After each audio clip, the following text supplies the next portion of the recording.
میں جماعت چہارم میں اردو کا پیریڈ لے رہا تھا۔ اس اسکول میں آئے ہوئے مجھے ایک ہی ہفتہ ہوا تھا۔ رواں لکھائی والے قلم مجھے بہت پسند تھے۔ میں بڑی تعداد میں ایسے قلم اپنے پاس رکھتا تھا، مگر پھر بھی کسی کے پاس اچھا قلم دیکھتا تو اسے حاصل کرنے کو دل چاہتا تھا۔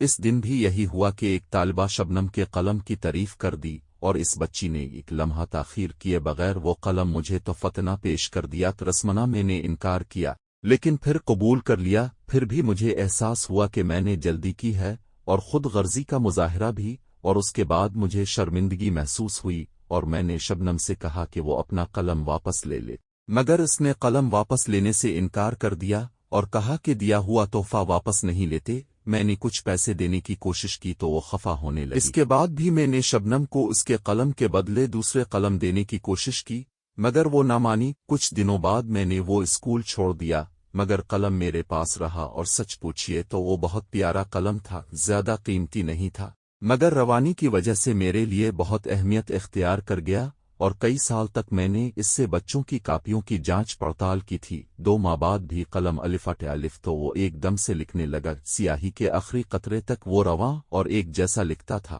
وہ قلم میرے پاس 10 سال رہا، بار بار اسے میں نے ٹھیک کروایا۔ اس دوران میں اس جیسا قلم پانے کے لیے میں نے لاتعداد قلم خریدے، مگر اس قلم کے معیار کو کوئی نہ پہنچ سکا۔ آخر ایک دن وہ پین مجھ سے گم ہو گیا۔ دراصل قلم کا ڈھکن خراب ہو گیا تھا، اور جیب میں کہیں سیاہی نہ گر جائے، اس لیے وہ قلم میں نے ہاتھ میں پکڑ رکھا تھا، اور رکشے میں سامان کے ساتھ تھا۔ گھر پہنچ کر سامان تو الفاٹ لیا، مگر وہ قلم وہیں رہ گیا۔ مجھے اس قلم کے کھونے کا اتنا صدمہ ہوا کہ میں ہر کسی سے اس کا ذکر کرنے لگا، کئی رکشے والوں سے بھی پوچھا، مگر وہ قلم نہ ملا۔ میں نے ایک کر کے کئی قلم بدلے، مگر اس قلم جیسی بات پیدا نہ ہو سکی۔ پھر ایک دن مجھے اس اسکول میں ایک تقریب میں مہمان خصوصی کی حیثیت سے بلایا گیا۔ میں وہاں پر بھی اپنے قلم کا ذکر کرنے سے خود کو باز نہ رکھ سکا۔ تقریب کے بعد ایک ٹیچر نے مجھ سے ملنے کی خواہش ظاہر کیا۔ اس نے بتایا کہ وہ میری شاگرد ہے اور اسی اسکول میں پڑھاتی ہے۔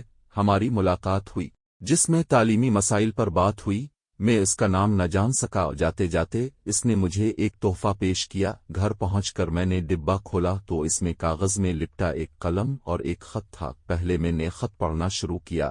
لکھا تھا، استاد محترم، آپ نے مجھے پڑھایا اور اچھی اچھی باتیں بتا کر میری زندگی سنوار دی۔ اب سے متاثر ہو کر میں ٹیچر بنی اور آپ کے انداز سے پڑھانے کی کوشش کرتی ہوں۔ آج آپ کی پریشانی دیکھی تو مجھ سے رہا نہ گیا۔ میرے والد رکشہ چلاتے، ان کو ایک قلم ملا تھا جو انہوں نے مجھے دے دیا، اور اب وہی قلم آپ کو لوٹا رہی ہوں۔ آپ کی بیٹی شبنم۔